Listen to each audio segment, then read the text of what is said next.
Today we're interviewing Mr. Ronnie Williams, the mayor of Natchitoches, Louisiana. And he's going to tell us how it's like to be a mayor of this town. Let's go see him now. Good morning. My name is Ronnie Williams Jr. I have the pleasure of serving as the mayor of Natchitoches. Being mayor is a position of service to the community. As I mentioned earlier, I serve the community of Natchitoches, it's a historic city, and I guess very succinctly, what made me want to be mayor is I saw where I could potentially influence how our government was working and ways in which it wasn't working for the residents of Natchitoches, and I thought that I could make those changes. I see myself, even though this is a prominent, powerful position, see myself as someone who is a team player. In order to get things done, I think we need that attitude to be effective for the residents of Natchitoches. And so I've always had an appetite to serve. Prior to becoming mayor, my chosen career was an educator, in which I served the youth by teaching them not only the subject content, but also principles that are not in the textbook, as respect and hard work, and being tenacious, pursuing their dreams in a very determined fashion. But I was also a pastor in other serving career. So I just felt that I could serve the people with that servant's heart to make sure that we are getting some very key issues addressed, not only infrastructure, improving our infrastructure here, but also bringing the city together more, uniting us more behind a shared vision. And so, if I had to pick one particular issue that I wanted to address, and it's an ongoing problem, an issue, but we've tried to address it, and that's the issue of crime, which unfortunately the culture has deteriorated to a point to where it's easy for some people, to take a life. But as I said, we've worked to implement Crime Stoppers Act.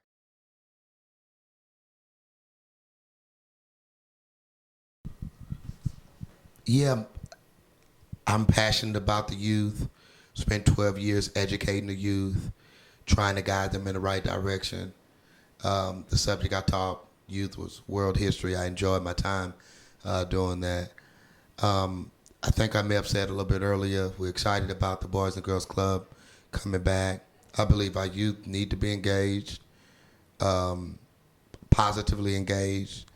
If they're not, if they don't have those positive influences, and then the only other option is something negative, that's what they have to follow. So we try to do our best. Of course, work closely with our school superintendent and other folks in the school system to think of ways we can engage our youth.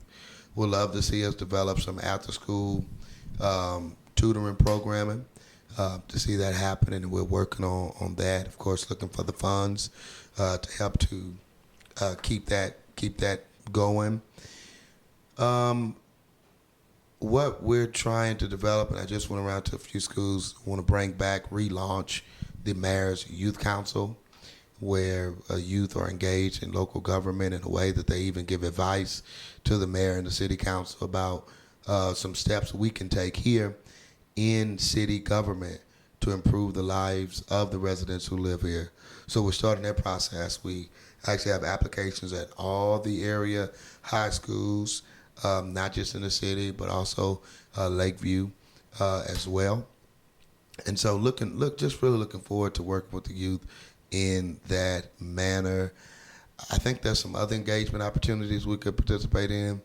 As I mentioned earlier, we're constantly looking for funding and volunteers and workers and to make such programs successful. We want to definitely let our youth know that there is a positive path that they could travel down. There constructive things that they could be a part of.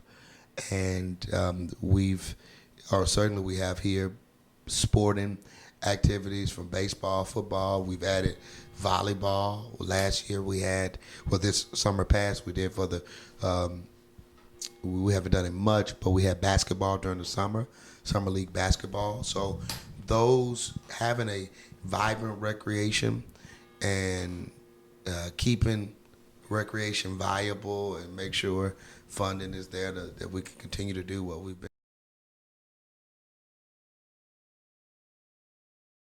trying to guide them in the right direction.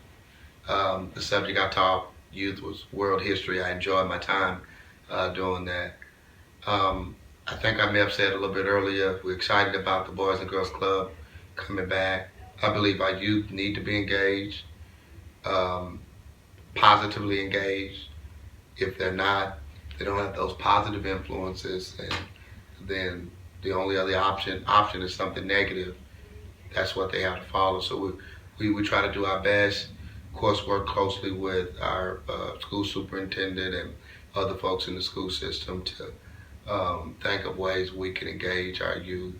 We'd love to see us develop some after-school tutoring programming to see that happen, and we're working on that. Of course, looking for the funds to help to keep that going. What we're trying to develop, and I just went around to a few schools, want to relaunch the Mayor's Youth Council, where youth are engaged in local government in a way that they even give advice to the mayor and the city council about some steps we can take here in city government to improve the lives of the residents who live here. So we're starting that process. We actually have applications at all the area high schools, not just in the city, but also Lakeview as well. And so just really looking forward to working with the youth in that manner.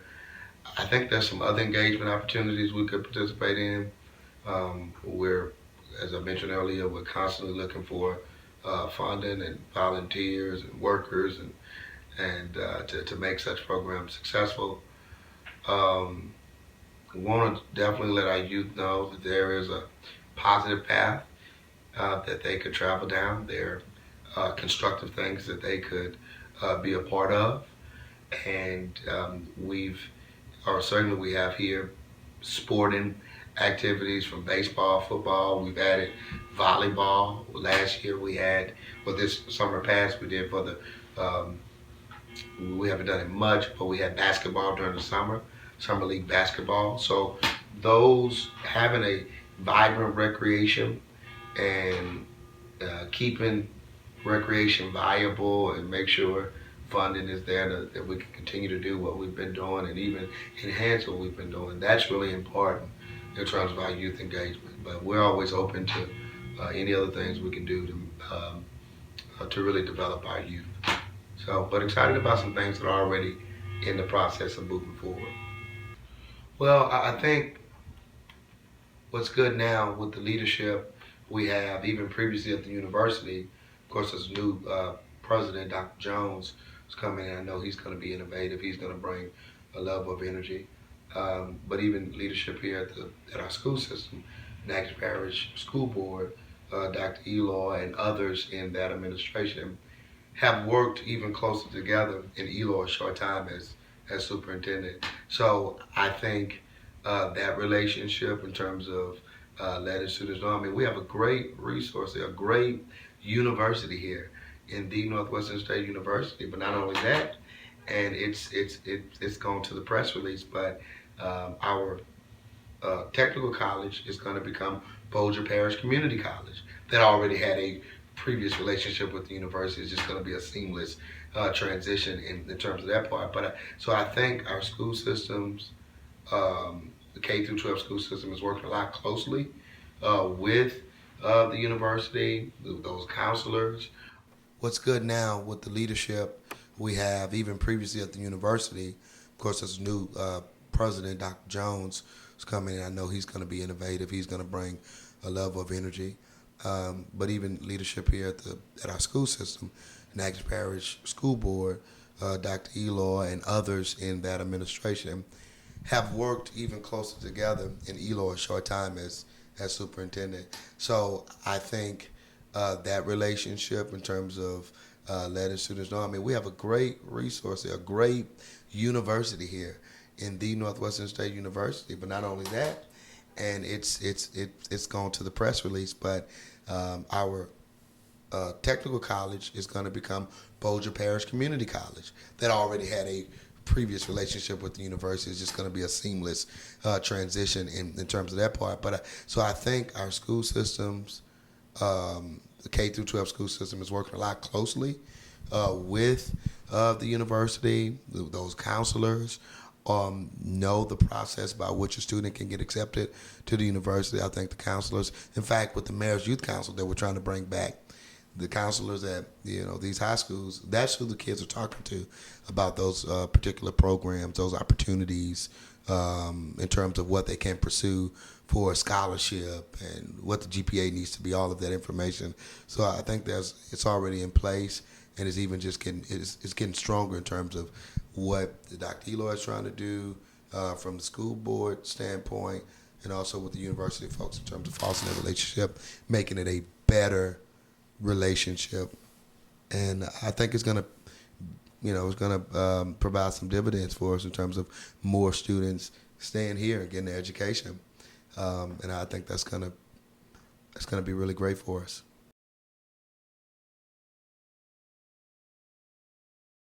And I appreciate that. So, life is about decisions.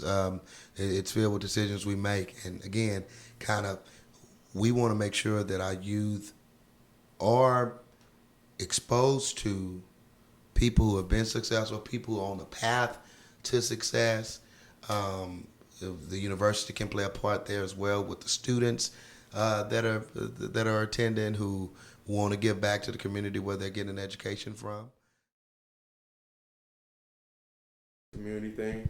Well, I'm a year, and I appreciate the question, a year and about 3 months in, and I really want the city of Natchitoches, as long as the residents, voters will have me, I really want this city to be, far advanced than it is now.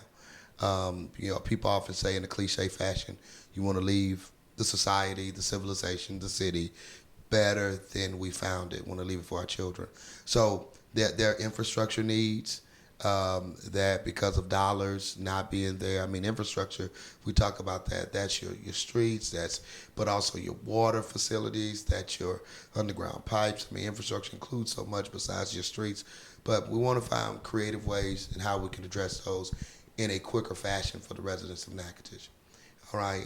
So there are some ambitious goals here. We like to see crime reduced very low, very dramatically. Now, obviously, that's going to, that's what you call a wicked problem, because it deals with getting other people to live by certain behavioral standards, and that's a challenge. It's always been a challenge.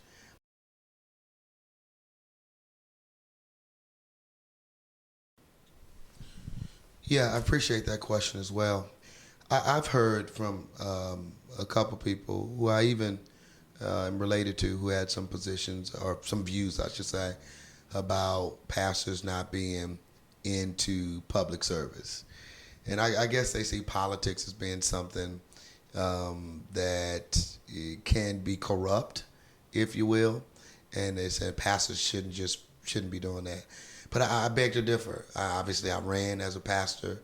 Well, I'm a pastor before running, and so I ran for this position.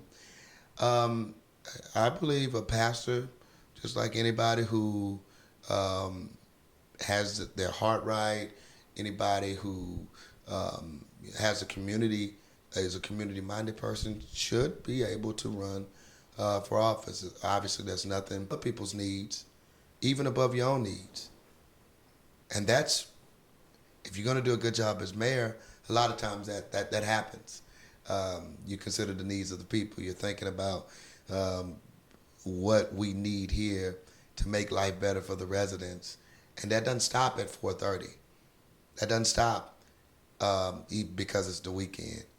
I'm constantly, continuously, I'm always thinking about how we can improve this city and how we can make the lives better for residents here. Whether it's, as we mentioned earlier, in reduction of crime, improvement of our infrastructure, and some of these other areas. It's always about thinking about the needs of others. And I think pastors do that often. You know, those who have the heart of God do that on a regular basis. And so I think it was a really smooth transition. And I'm still actually, pastoring the great people of the Rockford Baptist Church. My father stepped up into a role that allows me to focus a lot on my job duties here as mayor of the city of Natchitoches. But yeah, I think a pastor suited or anybody who can put the needs of the community, anybody who puts that front and center, anybody who is an unselfish individual, somebody who's ambitious and determined and tenacious and won't back down, those are the type of people we need to be leading, regardless of their religious affiliation, position in the church or whatnot. So yeah, I think specifically, since you asked that question, pastors can be suited for it, but anybody who has the community first can do well at a position of as a servant leader.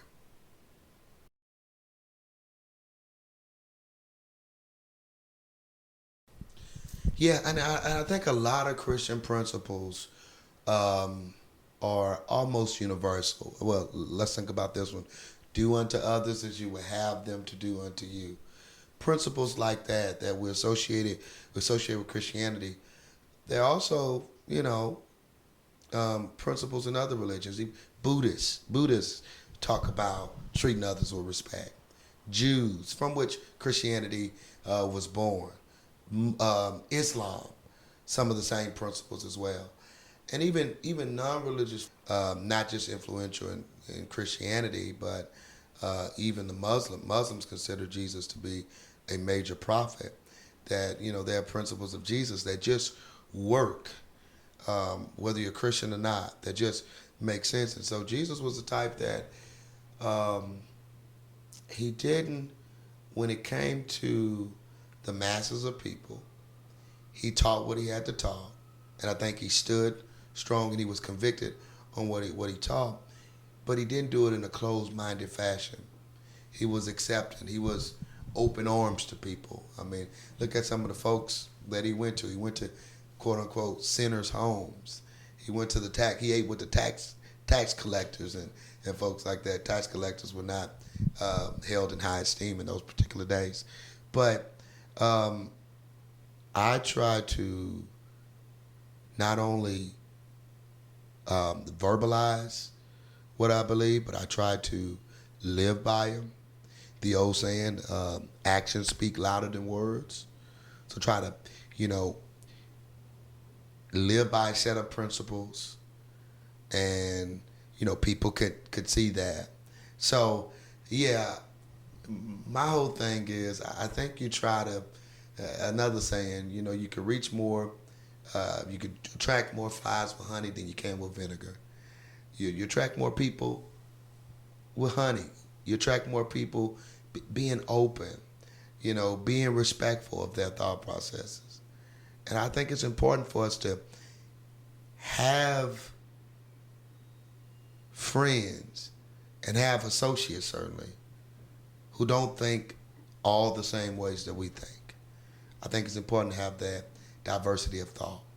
And, in some regards, I've tried to endeavor to do that in a purposeful manner. But yeah, it's always challenging trying to get people to subscribe to any one particular belief. And in this position as mayor, I haven't done that. I do have on Thursday mornings prayer with the mayor, and I am a Christian, no doubt. But I also try to be welcoming of other religious thoughts and beliefs, and just try to live by a standard that people could see me, even if I'm not talking. They could say, "Hey, this guy actually lives by what he says."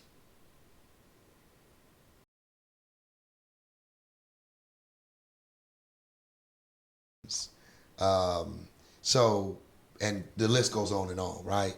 So even in Christianity, there's some, everybody's not thinking the same exact thing. Um, I think, and I do believe in my Christian principles. As I said, I'm a pastor, um, and all of that. But I think the founders did have it right to say that, hey, you can come to this country and you can worship whomever you want to worship, and you can do that freely. And you can have, the Buddhists can have their temples, Muslims as well, um, or you can come and you can be somebody who doesn't believe in that worship. So I think that, I mean, that's how the world is. We've certainly seen some countries that do have their strict religious viewpoints, and it's not welcoming of other people who are not like them. I think that from a Christian standpoint, I mean, I know you got the government view and you got the Christian standpoint, but from the Christian standpoint, you do want people here who, yeah, there are those who share your religion, but it gives an opportunity for witness for those who may not share the religion. It gives an opportunity for what Jesus said in the Great Commission: go out into the world, teaching them what I've taught you, baptizing them in the name of the Father, Son, and Holy Spirit. So it gives opportunity for that as well. So, because it's almost like I'm one person, yeah. I understand the religious views as a pastor, but then also as mayor and working in government, there has to be this inclusivity, this welcoming of all religious thoughts, or even if they're non-religious thought, different people, whether they sexual preference and all of that. So yeah, we're welcoming. But I would say even as a pastor, I think I'm pretty welcoming as well of individuals. And but that is to say, Jesus he stood up for the woman who was caught in the act of adultery. And his words to her in John chapter 8 were, where are those men who condemn you? She says, none of them are here. And he said, neither do I condemn you. But then he told her to go and sin no more.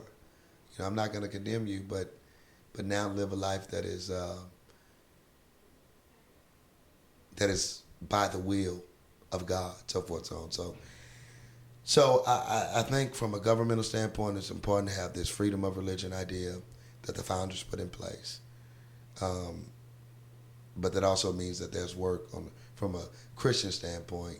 There's always work to be done from that avenue to show the love of Christ in a way that's more positive. Because I think this is positive, what Jesus said. It's do it in a positive way. And I kind of touched on this earlier. Jesus was big on showing the love. I mean, obviously, the greatest demonstration is the fact that he left heaven. He was born of a virgin. He died on a cross. And so he was big about demonstration. He was big about, doing works not to get praise, but doing it for the glory of God. I think, a lot of times, because if you get in church mode, people, why are people not coming to church? Well, we live in a society, and it's always been that way, where some people are not going to come to church, and they're not going to come.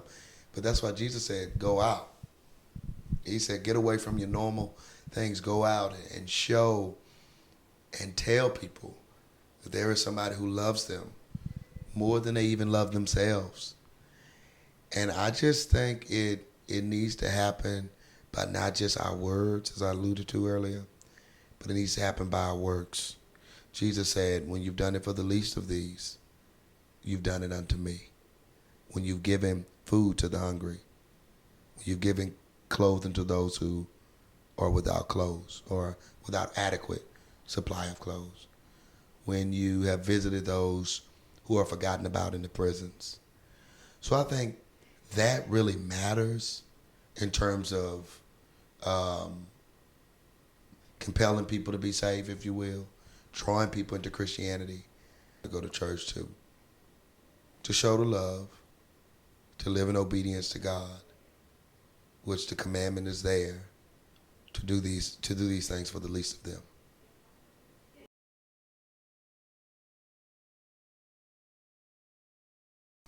Very clearly by Moses to the children of Israel in the book of Deuteronomy that, hey, you have a path set before you, is what Moses tells the children of Israel. But he tells them, hey, choose life. You could choose another way, which is, in this instance, crime and, youth. Spend time in correctional facilities as well. I mean, we hate to see when it happens because there's an event that took place for them to be there. So, I mean, they're obviously, their punishments in place when we have people who don't make those sound decisions. I would encourage people to make the right decision. It's going to be better for you. And I think a lot of people who make bad decisions end up having that moment where they say, hey, I wish I had never done what I did. But the best way we can make sure our kids are not going down that path, have that wish I never done it moment, is to do positive things. Get involved in sports. Get active in your church. Be a part of these community organizations. Form a group if we don't have it out there. Form it, all right? As we said, these other clubs and things like that are coming to help to build our youth up. So it's certainly lifelong going to be much better to make those positive choices, such as getting an education, better in the community, than it is to make those other choices that take life away from people, take property away, all those criminal activities. So yeah, I've seen in my own personal life the benefits of making those good decisions.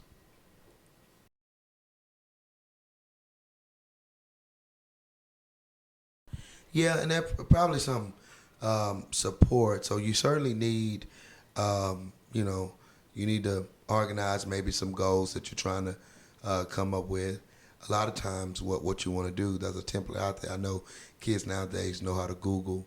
So a lot of times whenever I'm trying to do something, you look at the template.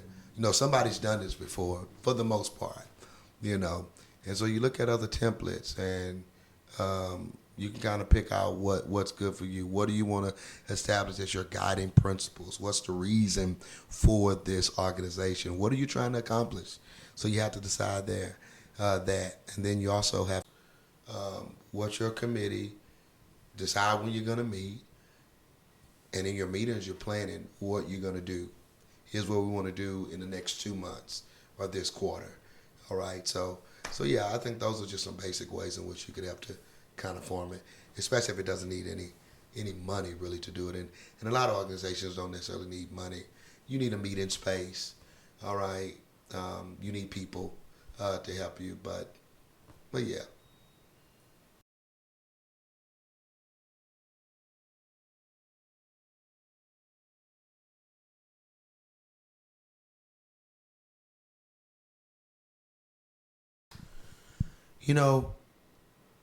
There always have been negative influences in the world.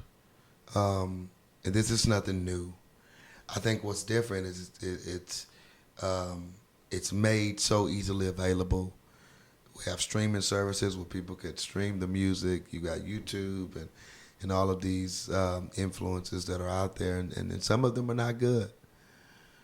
I would say think seriously about who you want to become 20 years from now.